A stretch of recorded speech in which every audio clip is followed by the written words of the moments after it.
선조실록 백권 선조 31년 5월 28일 임자 첫 번째 기사 1598년 명만력 26년 팽유격이 이름은 팽신구이다.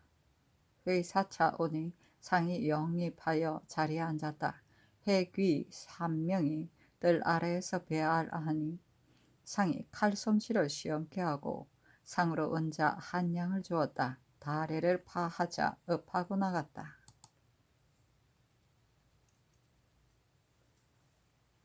선조실록 백권 선조 31년 5월 28일 임자 두 번째 기사 양경리 도감이 와서 아뢰었다. 어제 경리가 한강의 별령에 앉아서 제독과 유격, 허국위, 휘하의 군병을 함께 열병하였습니다. 경리가 허유격이 사용하는 장창을 보고 이 창은 무게가 무거운데 어떻게 사용하였는가 하니 허유격이 이처럼 무거워야 적을 죽이기가 매우 좋다 하고 직접 무예를 시험하여 장창과 낭선으로 갖가지 묘기를 다 부리는데 동작이 몹시 민첩하였습니다. 경리가 상으로 은자 20냥을 주었고 제독도 10냥을 주었습니다. 이나여 오래도록 술을 마시고 제독과 함께 배를 타고 물줄기를 거스러 올라가서 압구정 아래에 이르렀는데 상류로부터 빈배가 매우 많이 내려오는 것을 보고 경리가 기뻐하며 통사에게 이 배는 필시 군량을 내려놓고 돌아가는 배일 것이다. 그대 나라가 많은 어려움을 겪고 있는데 힘을 다해 군량을 운반하고 있으니 참으로 기쁜 일이다 하고 선상의 관량관과 기타 주사, 대장, 종사관 등을 불러서 술 대접을 하고 희자로 하여금 노래를 불러서 권하게 하고 이경이 되어서야 비로소 성으로 들어갔습니다. 선조실록 백권 선조 31년 5월 28일 임자 세 번째 기사 이병을 호주 참의로 홍여순을 형조 판서로 이유홍을 정은으로 권진을 주서로 삼았다. 선조실록 백권 선조 31년 5월 29일 개축 첫 번째 기사 지평 경섬이 등이 와서 아뢰기를 요즘 기강이 쇠퇴하고 호령이 행해지지 않아 국사가 이 지경에 이르렀으니 어떻게 할 수가 없습니다. 굴량하는 한 가지 일은 더없이 긴급을 요하는 시급한 것인 만큼 참으로 시각을 지체할 수 없는 것입니다. 수상의 중국 굴량을 배로 운반하는 격군은 각 고을의 수군을 뽑아서 보낼 것으로 계하하셔서 수사에게 행위하였으니 수사는 마땅히 물에 빠진 사람을 구해주듯 황급히 거행했어야 합니다. 그런데 경기 수사 이 4명은 국가의 위급함을 생각하지 않고 2-3명의 군인만으로 범연히 책임을 면하고 나서는 각포의 수군을 자기가 수용하는 미천으로 삼아서 조정의 명령을 따르지 않았으니 파직시키소서 하니 아랜대로 하라고 답하였다. 선조실록 백권 선조 31년 5월 29일 개축 두 번째 기사 정원이 회개하기를 도감낭청이 읍하는 일에 대해 도감에 물으니 경리 아문의 예절은 다른 아문과는 같지 않다. 대체로 하관이 치사할 일이 있으면 반드시 먼저 국궁하고 나서 무릎을 꿇고 머리를 조아린 후에 일어나서 읍하고 또 국궁하고 나서 무릎을 꿇고 머리를 조아린 후에 일어나서 읍한다. 절하는 이해는 없다 하였습니다. 지난번 낭청 등이 행리할 때 모두 이 예를 썼으니 이른바 양읍이라는 것은 이것을 이룬 것입니다. 그러나 실상은 읍하는 것이 아닙니다 하고 하니 전교하기를 알았다. 중국인들은 존귀한 분 앞에서 을의 머리를 조아리는데 우리나라 사람들은 머리를 조아리지 않는다. 9일 대인에게 치사할 일이 있으면 머리를 조아리는 것이 좋겠다 하였다. 선조실록 101권 선조 31년 6월 1일 갑인 첫 번째 기사 상이 정릉동 행궁에 있었다. 선조실록 101권 선조 31년 6월 1일 갑인 두 번째 기사 경리가 황응량을 시켜 이 덕경에게 유고하였다. 내일 요시라를 만날 것이니 정문을 만들 때 예조 판서 등이 올리는 것처럼 작성하여 반역자를 제거하여 환란을 끊어버릴 것을 간청하는 일이다. 대마도는 우리나라의 울타리이고 요시라는 간가의 우두머리이다. 요즘 많은 무리들을 규합하여 반란을 일으켜 천하의 화를 끼치고 있었는데 지금 정세를 정탐하러 왔으니 그 정상이 참으로 흉악스럽다. 마땅히 그를 일찍 제거하여 화근을 끊어버려야 하고 그를 그대로 놓아주어 돌아가게 해서는 안 될 것이다. 노야는 속히 처리하라 하시오. 그렇게 하면 노야는 그 정문에 따라 요시라를 금중으로 압송할 수 있게 되면 물론 명분도 적당하고 말도 사리에 맞을 것이요. 노야의 생각은 이것을 빙자하여 그를 농락하고 적정을 탐문하고자 하는 것이요. 선조실록 101권 선조 31년 6월 1일 갑인 세 번째 기사 비만기로 일렀다. 우의정에게 요시라 등 16명의 흉적이 경성에 와 있으리라고는 짐작도 못했는데 나도 모르게 머리털이 곤두서고 뼈가 시리다. 사람들은 모두 대인이 왜 저까 강화할 생각을 하고 있다고 의심하여 말들이 분분하나 나만은 그것을 믿지 않는다.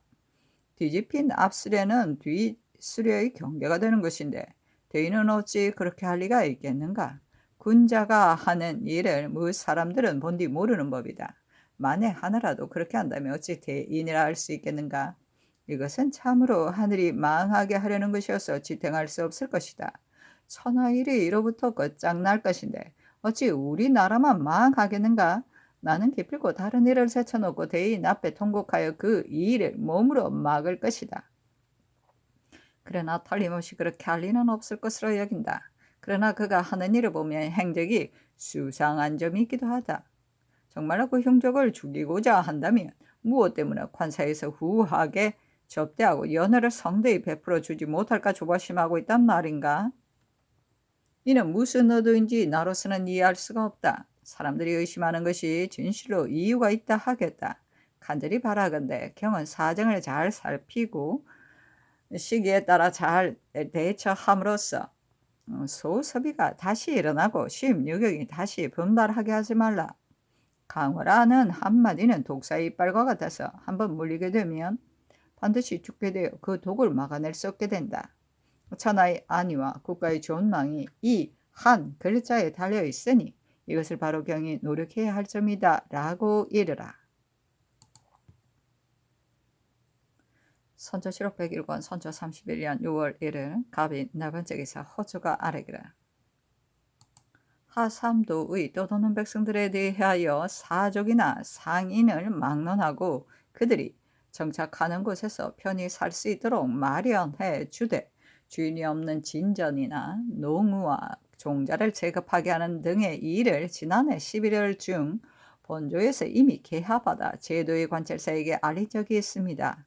그러나 지금 듣건대 그 행한 데가 한도도 없다 하니 매우 놀라운 일입니다. 지난번 사헌부의 개사 내용도 이 점에 있었으니 참으로 제때에 그 행했어야 옳았습니다.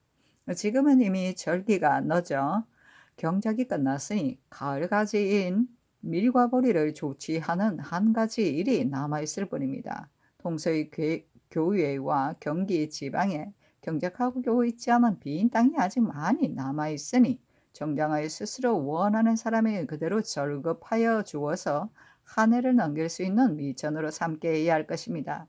그러나 밀과 보리는 격리의 분부로 거의 장미하였기 때문에 나눠줄 만한 여분의 비축이 없습니다. 그러나 너무 궁핍해서 스스로 종자를 마련할 수 없는 자에게는 부족한 대로 지급해주고 정말로 농우가 없는 자에게는 두세 사람당 한 마리씩 지급해 주어야 할 것입니다.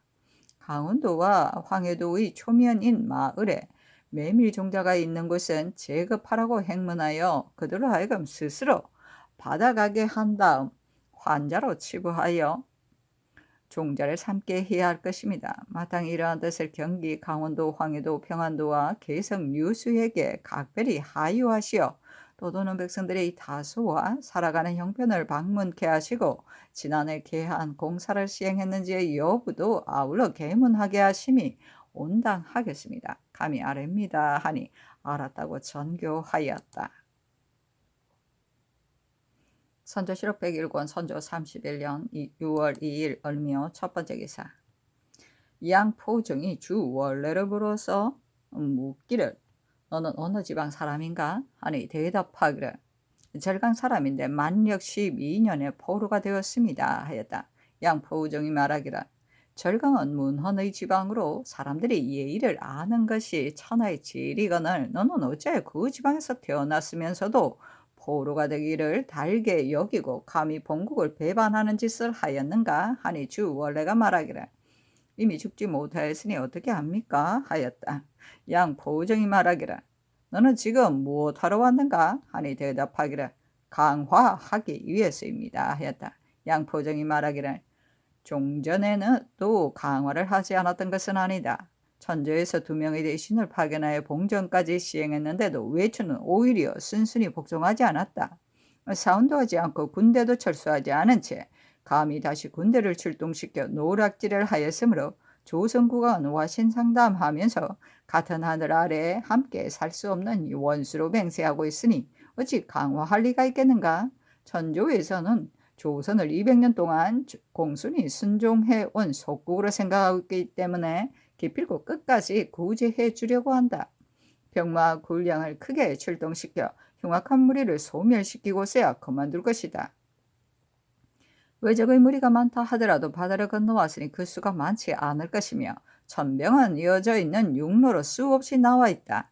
조선이 잔파되어 군량이 많지 않다 하더라도 천병은 스스로 천조의 군량을 먹고 있다.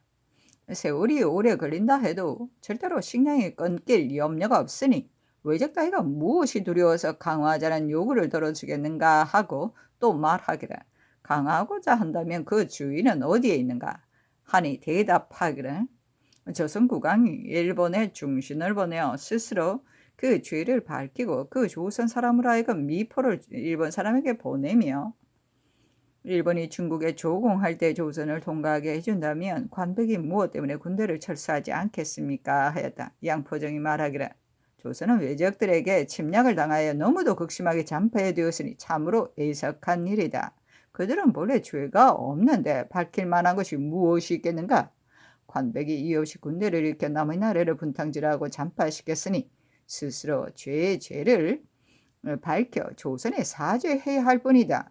너는 어찌 감히 조선으로 하여금 죄를 밝히게 하려고 하는가 하였다.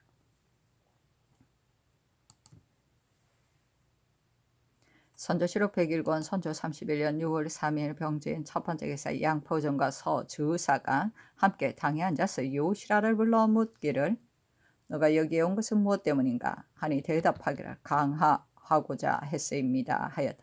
또 묻기를 강화하고자 한다면 조선과 할 것인가 천조와 할 것인가 하니 대답하기를 조선과 하고자 합니다 하였다. 양포정이 말하기를 비유하자면 천조는 부모요 천지요 조선은 형이요 일본은 아우이다.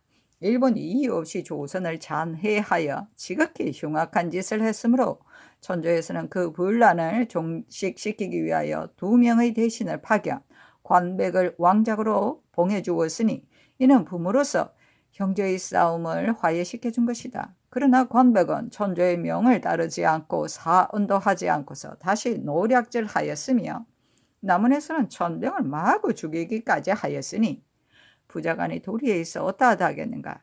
조선은 결코 너희와 강하지 않을 것이다 하니 대답하기를 노야의 말씀이 옳습니다. 지난해 5월 관백은 봉전이 행해질 것이라는 말을 듣고 많은 재력을 소비하여 관우를 짓고 공급품을 성대히 준비하였었습니다. 그러나 천사는 먼저 도착했는데 조선의 배신이 오랫동안 오지 않아 기다리는 동안 몇 달이 지연되는데 마침 지진의 병거가 발생하여 관우가 모두 무너져 버렸습니다. 이 때문에 관백이 노하여 조선이 늦게 출발한 것을 트집 잡아 군대를 출동시켜 전라도를 침략한 것입니다 하였다. 묻기를 전라도를 침략하였다는 말은 그렇다 하더라도 남원에 있는 천병은 무엇 때문에 마구 죽였는가 하니 이 질문에 요시라는 머뭇거리며 대답하지 못하다가 곧 말하기를 조선이 일본과 강하려 들지 않는다는 것은 잘 알고 있습니다. 그러나 천조에서 서로 강하게 하신다면 관백은 이미 천조의 관작을 받았으니 어찌 따르지 않을 수 있으며 조선도 어찌 따르지 않을 리가 있겠습니까? 노이아께서는 권하여 강화하게 하소서 하였다. 묻기를 너가 여기 온 것은 행장의 명령인가 관백도 이 사실을 알고 있는가 하니 대답하기를 이번 일은 행장이 보내서 온 것이고 관백은 이 사실을 모릅니다 하였다.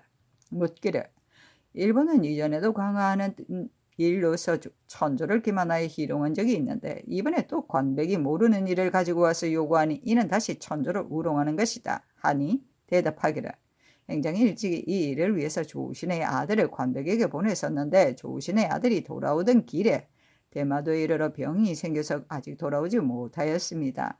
행장이 조신으로 하여금 자기 아들을 만나보게 하였으니 지금쯤 반드시 조신이 관백의 회보를 행장에게 전하였을 것입니다. 지금 제가 돌아가면 관백의 뜻을 알 수 있을 것이니 다시 여기에 와서 보고하겠습니다 하였다.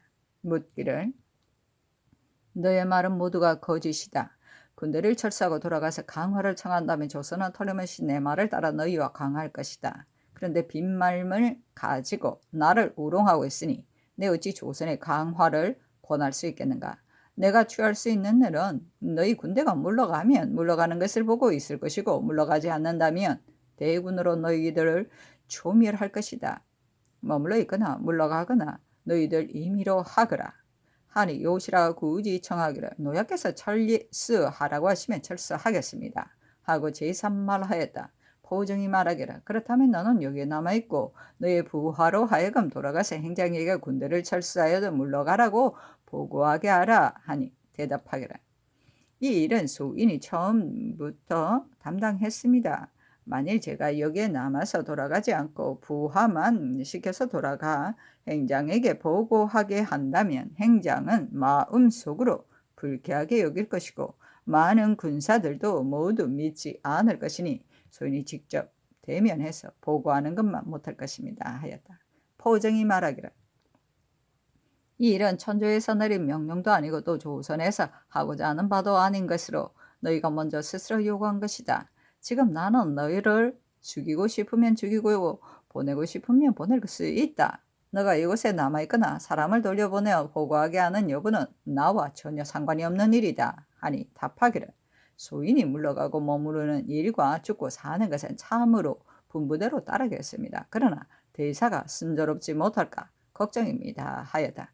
서주사가 말하기를 내가 만일 부하를 보내어 회보하여 행장으로 하여금 군대를 철수하게 한다면 너희들에게는 좋은 일이 있을 것이다. 하니 양포정이 저지하며 말하기를 통사로 하여금 전하지 말게 하소서 말게 하라 하였다. 그리고 요시라가 행장이 보낸 창, 검과 조총을 올렸는데 포정은 그것을 모두 물리치게 하고 서주사에게 말하기를 이놈은 참으로 간사하고 교활한 자이다 하였다. 요시라가 문을 나와서 권총에게 묻기를 두 장수는 관직이 무엇이며 경류하는 누가 더 높은가 하니 답하기를 두 장수는 모두 중국 장수로 지위가 몹시 높아서 경리와 대등하다 하였다.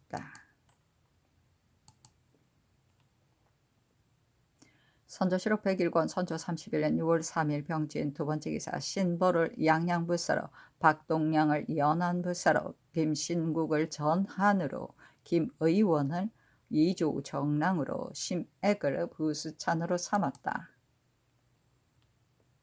선조실록 101권 선조 31년 6월 3일 병진 세 번째 기사 상이 경리에게 계첩을 보냈다. 상이 삼가득건대 적수 요시라가 7명의 흉도를 데리고 서울에 올라와 있다 하니 불곡은 이 소식을 듣고 몹시 놀라서 스스로 마음을 안정하지 못하겠습니다.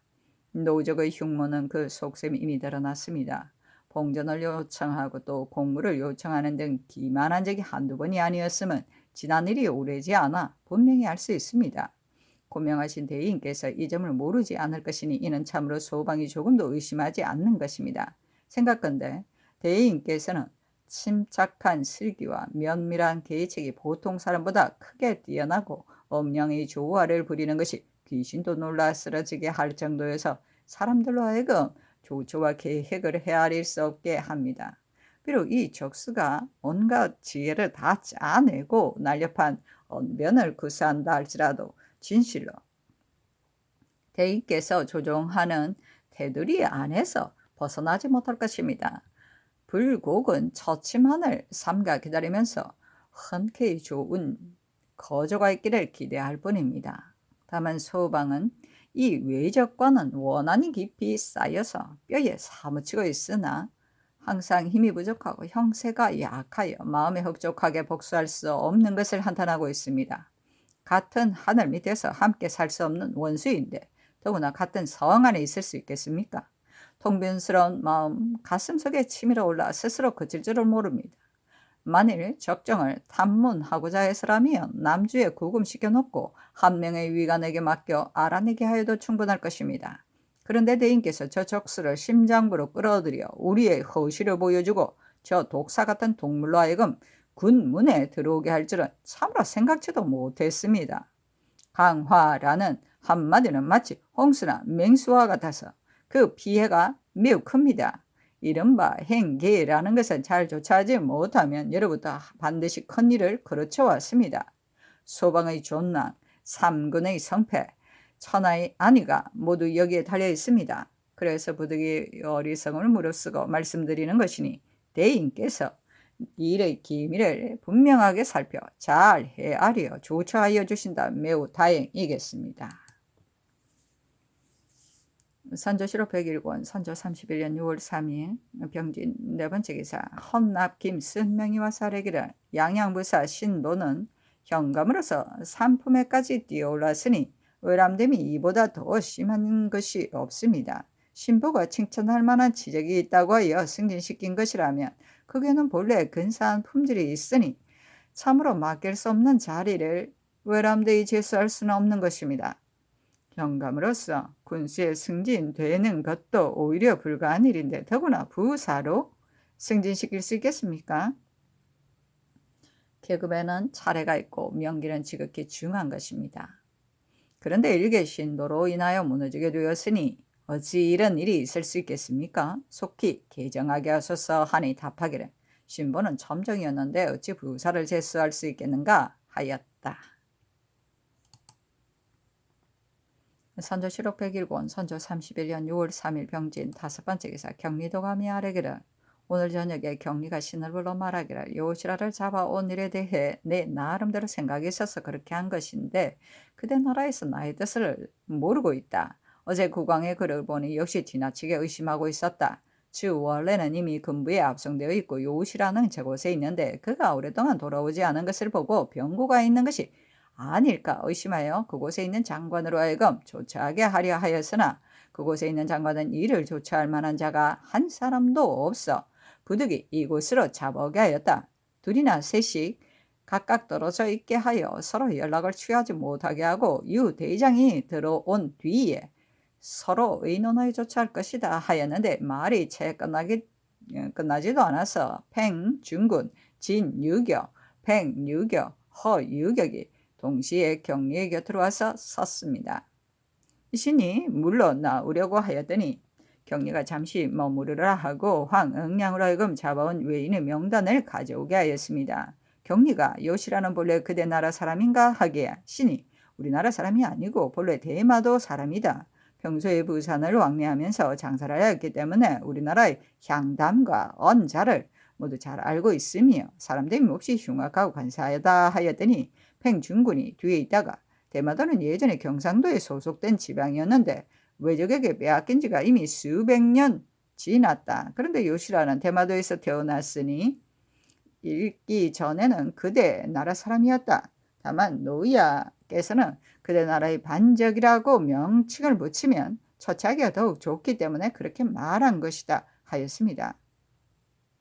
그러자 경리가 그런 것은 강론할 필요가 없다. 다만 제장에게 나눠줘 조처하게 하는 것이 좋겠다 하고 홍피를 가져다가 외인의 명수를 적은 끝에 표지를 하면서 2명은 허유격에게 2명은 팽유격에게 2명은 진유격에게 나누어 주고 1명은 우리나라의 포로인데 신에게 주어 처치하게 한 다음 외적을 끌어 들어오도록 명령하였습니다.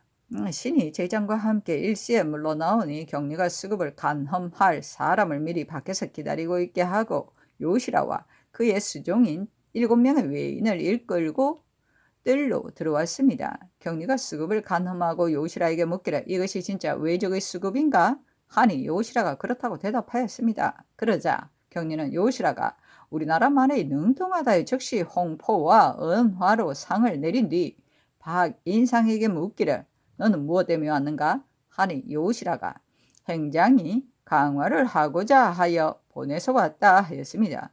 경리가 만일 강화를 하고자 한다면 행장이나 청정이 반드시 직접 와서 청해야 할 것인데 너만 보내놓고 성사되기를 바란단 말인가? 하니 요시라가 천조에서 이미 왕작을 봉해주었으니 특별히 다시 강론할 일은 없다. 이제 강론할 것은 조선에 관계된 일만 남아있을 뿐이다. 천조는 부모이고 조선과 일본은 자식이니 부모의 분부를 자식이 어찌 따르지 않겠는가? 청정은 제가 잘 모르겠으나 행장은 오이야께서 나오라고 지시만 한다면 오지 않을 리가 없다 하였습니다. 경리가 너가 지난해 보내왔던 조선에 대한 문서는 그 내용이 분명치 않아서 오게 하였는데 어찌하여 오랫동안 다시 보고해 오지 않는가? 하니 요시라가 평조신이 그의 아들을 시켜 관백에게 전하게 하였다. 그런데 그가 대마도에 도착하여 병이 발생 위중하여 오지 못하였다 하였습니다. 경리가 반드시 회서가 와야 처치할 수 있으니 너는 속격에 가서 잡아오라 하니 요시라가 노이야의 분부대로 따르겠다고 하였습니다. 경리가 너희도 군대를 출동시킨 지가 여러 해 되었고 천조에서도 이 역으로 군대를 파견한 지가 몇 해가 되었다. 인정이라 모두 같을 것이니 너희들 집에서 어찌 고향으로 돌아오기를 애타게 바라지 않겠는가? 빨리 이를 완결짓는 것이 좋을 것이다. 그런데 갔다 왔다 하는 데에는 시일이 얼마나 걸리겠는가 하니 요시라가 속기 완결 지을 수 있는 방법을 노이야께서 분부해 주시기 바란다 하였습니다. 경리가 주 원래가 올 때 그를 수종했던 자들을 너는 무엇 때문에 보내지 않았는가? 하니 내가 주 원래를 형 군문에게 보냈으나 주 원래가 천조 사람이어서 형 군문은 틀림없이 그의 말을 믿지 않을 것이니 전일그를 수종해온 외적과 너를 수종해온 외적 중에 영리한 자 한 명을 뽑아 즉시 이 대간으로 하여금 형 군문에게 압송하게 하라 하니 요시라가 주 원래가 이미 그곳에 가 있으니 수종했던 외적을 다시 보낼 필요는 없을 것이다 하면서 상당히 의아하고 곤란해하는 기색이었습니다. 경리가 너를 형 군문에게 가게 하더라도 너는 가야 할 것이다 하니 요시라가 소인은 가기를 원한다 하였는데 경리는 도리어 너가 외적 중에 영리하기 때문에 행장이 너를 뽑아 보낸 것이다. 내가 듣기로는 너가 길에서 병이 심하였다 하니 매우 걱정된다. 지금 형 군문이 있는 곳은 거리가 매우 먼데 날씨는 덥고 비가 오니 너가 병이 날까 걱정된다. 너는 이곳에서 기다리고 있도록 하라. 7, 8일이 지나면 회신이 있을 것이다 하니 요시라가 노야의 분부대로 따르겠다고 하였습니다. 경리가 또 분부하기를 너가 거느리고 온 외인 중에 조선 사람인데 그 사람이 어제 그의 옛 친구를 만나보고 슬피 울었다고 하니 정상이 참으로 가련하다. 그 자를 배신에게 주어 본토로 돌아가게 하겠다 하라 하고 즉시 데려다가 신에게 인계하였습니다. 그리고 소매에서 은 2전을 꺼내어 주 원래가 거느리고 온 외인 2명과 다른 외인 1명에게 상으로 주고 바로 이 대간으로 하여금 인솔하여 가게 하면서 형 군문에게 압송해 가는 것이라고 핑계하였습니다. 요시라가 관사로 돌아가 전송하려 하였는데 경리가 즉시 이 대간으로 하여금 압송해 가게 한 다음 요시라에게 언 한 양을 상으로 주면서 너에게 밥값을 상으로 준다 하고 다시 은 4전을 주며 너를 수송해온 외인에게 밥값을 상으로 준다 하였습니다. 그리고는 천조의 대병이 육로로 무수히 진군하고 있고 수로로도 무수히 나오고 있으니 오늘 아침에 시사를 하게 되면 너희들은 소탕될 것이다. 너는 영리하여 짐작하고 있을 것이니 빨리 이를 완결 짓는 것이 좋을 것이다 하니 요시라가 꿇어 앉아 감사드렸습니다. 경리가 묻기를 기계를 가지고 온 것인가 하니 요시라가 밖에 가지고 와 있다 하였는데 경리가 2 정보로 하여금 가져오게 하였습니다. 그리하여 품목을 올렸는데 조총이 16문, 장금이 4자루, 대도가 11구, 중도가 8구였습니다. 경리가 이것들을 누구에게 보내는 것인가 하니 요시라가 지난번에 주 원래가 8명의 노야에게 올리는 것을 가지고 올 적에 있었다. 이 물건들은 8명의 노야에게 보내는 것이다 하였습니다. 경리가 8명의 노야는 누구인가 하니 여우시라가 양 노야, 마 노야 등 여러분인데 모두 주 원래가 가지고 온 글 속에 들어있는 분들이다 하였습니다. 경리가 일이 아직 이루어지지 않았는데 내가 서둘러 이 물건들을 받아 놓으면 조선국왕도 나를 비웃을 것이다. 이 물건들은 우선 배신에게 맡겨서 관리하게 하고 형 노야의 회신과 조선국왕의 글을 기다려서 일이 이루어진 뒤에 내가 이 물건들을 받고 답례할 수 있을 것이다 하고 즉시 통사 김성경으로 하여금 가지고 나가게 하였습니다. 그래서 신이 우선 도감 낭청인 병조 주하랑 박항으로 하여금 받아두고 경리의 처치를 기다리게 하였습니다. 요시라가 인사를 하고 밖으로 나가려 하자 경리는 또 인정어린 말로 나이는 몇이며 자식은 있는지 있으면 무슨 벼슬을 하고 있는지 물어보았습니다. 요시라가 나이는 지금 32세이고 아들은 2명이 있는데 조그마한 벼슬을 하고 있다 하였습니다. 경리는 너가 매우 영리하다. 천조의 대병이 육로로 속속 들어오고 있으니 너가 밖으로 나가서 돌아다니는 것을 그들이 보게 되면 무엇하는 외인인지도 모르고 경솔이 창과 칼로 상해를 입힐까 걱정이 된다 하고 뒤이어 박인상에게 좋은 여관을 마련해서 편히 머무르게 하는 것이 좋겠다 하였습니다. 그리하여 경리가 신에게 분급해준 포르를 데리고 나왔습니다. 포르의 이름은 조예신인데 본래 면주전을 하던 사람이었는데 지난 계사년 포로가 되어 일본으로 들어갔다가 지난해 5월 조선으로 나와서 바로 행장의 진영에 있으면서 통사가 되어 요시라를 따라온 것입니다. 우선 훈련 도감에 구류시켜 놓았는데 내일 그에게 적정을 물어서 알겠습니다 하니 알았다고 전교하였다.